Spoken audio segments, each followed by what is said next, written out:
I'd like to respond to a viewer question. A viewer recently wrote this. I was invited to my great niece's wedding. She was raised as Catholic and married by who knows, a friend, who received a license to marry. I asked my pastor, and he said, oh, it's okay as long as you pray for them and let them know you're praying for them. It's not a mortal sin. And then this person heard on the radio Jesse Romero saying that it is a mortal sin. She did end up attending this so-called wedding, but to make herself less guilty, she bought them a Bible. And she said, you know what? I felt like I betrayed Christ. So she said she'd love to have my thoughts. Now, I want to begin with the part that said, my pastor said, oh, it's okay as long as you pray for them. Now, I'm a layperson. And your priest is your authority. If you went to your priest and your priest is the one who gave you permission, he is the one that has to answer to God. And in this case, he was incorrect. But if you honestly did what your priest told you you can do in good conscience, the sin is on him. But it is in fact still a sin. Because what was done is this union that was not properly made into a marriage was one that you took part in. Now, I want to quickly go back to something I've said in other videos. When my mother was living in her lesbian lifestyle, remember, God plants truth in our hearts. She would go to a priest and say, I feel guilty. And one priest would say, it is a mortal sin. You need to stop or you're going to hell. And then another priest would say, oh, it's fine. And then another priest, she'd confess it again, would say it's okay. Another would say it's not. So this conflict, which not even get into the problems with the church right now, because we are definitely having problems in the church. And I could explain that all. I've done that on videos. But for the sake of this right now, it's happening. But inside her heart, she knew, because God planted truth, when she did not hear something right. Eventually, the Lord spoke to her so loudly, she knew it was wrong and gave up that lifestyle and lives a celibate life, praising God that she no longer lives in that lifestyle. So for you who said you felt like you betrayed Christ, that's probably because he was speaking to your heart. You were asking the question in the first place because you just knew it wasn't right. And that's why you asked your priest. And that's why you asked this one. That's why you asked that one. Good for you for seeking this kind of information. But the thing we need to know is that at weddings, we do have a responsibility. That's why all marriages require witnesses. You can never have a marriage with just the husband and the wife and the preacher. You have to have at least two witnesses because the community has a responsibility to say, yes, I saw this couple promise that they are going to live in this married lifestyle. So your presence at these events does condone these situations. I think about people who have asked about, do I go to my friend's son's gay wedding? I love my friend. I want to support her. No, because when you show up there, you are saying, I accept this. I celebrate it. Even if you don't, and you're like, well, I'm going to tell them something true, but then I'm going to sit there and party and dance and have champagne and give them a gift. Wrong. You're celebrating it. That's just a way to make it easy on yourself because you're afraid of conflict. I'm not saying this really roughly to any of you in particular, specifically not the lady who wrote this email. But that's what we do. That's what we do. It's like, oh my gosh, how can I walk a line and have a foot in both camps? Guess what? God is not letting us go there anymore. Now he's starting to say left or right, sheep or goats, pick. You're going to be persecuted. And do what's right. Worry about pleasing me and not them. Do what's right. So you cannot go to anybody's gay wedding. Now, I've had people go, I'm not going to the wedding, but I'm going to the reception. My priest, my pastor, my friend, my so-and-so. No, you're still showing them acceptance. Look, I got to face this myself.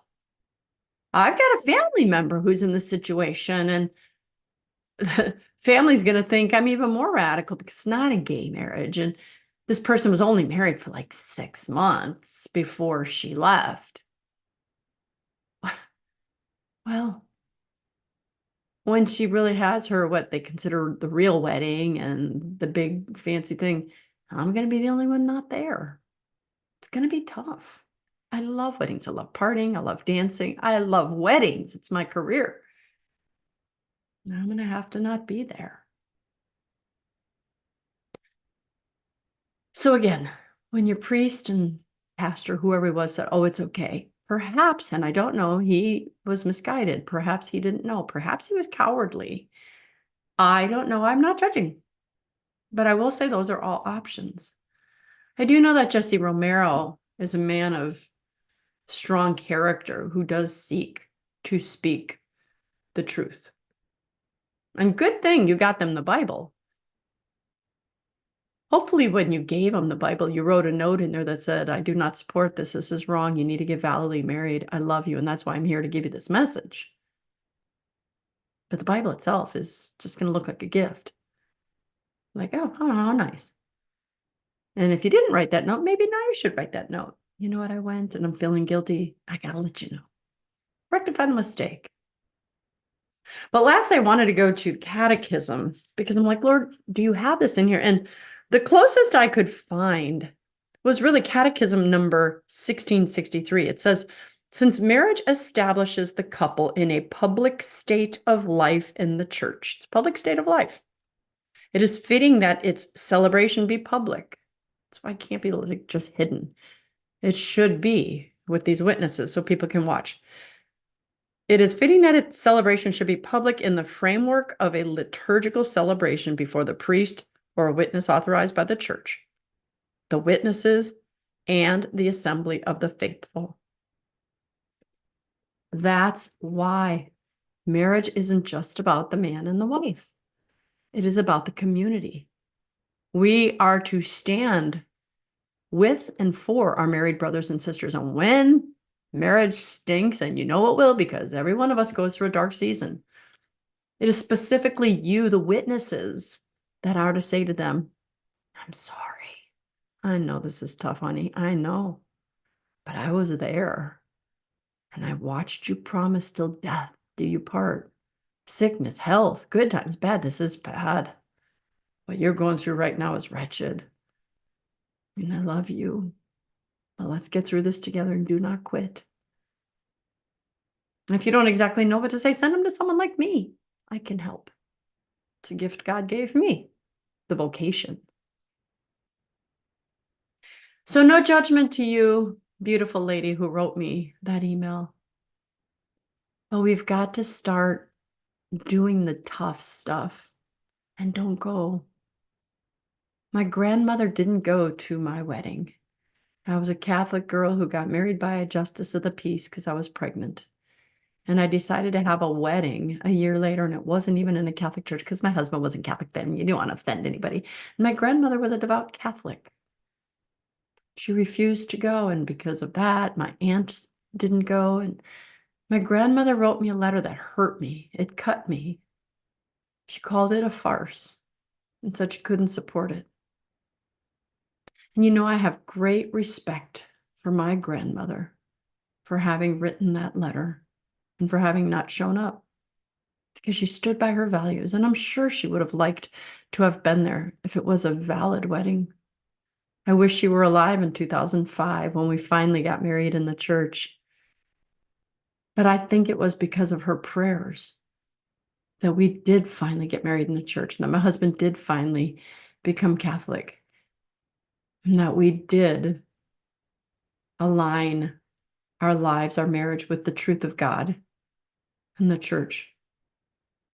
Perhaps her presence there would have shown me it was not a big deal. When she died, she did say to me, because my marriage was standing the test of time, that she was proud of us. We weren't yet married in the Catholic Church, but I think she knew it was coming. And everybody else in the family was divorced. So she said, She didn't apologize for not coming to the wedding, but she did apologize for saying my marriage would never last. Guys, if you have integrity, it may hurt or sting now. You may get persecuted now. That may be the one thing that will change a heart and bring someone closer to God, get them into heaven. I hope that answered your question. I hope that answers the questions for many of you. Just to sum it up, do not celebrate or give even the partial, slightest appearance of acceptance or celebration of something that God deems sinful. Do only what you know to be right. Give the consequences to God. I'm Dr. Christine Bacon. Thanks for watching another informational Bacon Bit. I love you guys. I hope these help. I hope to see you in heaven one day. But until then, I hope you live your life sunny side up.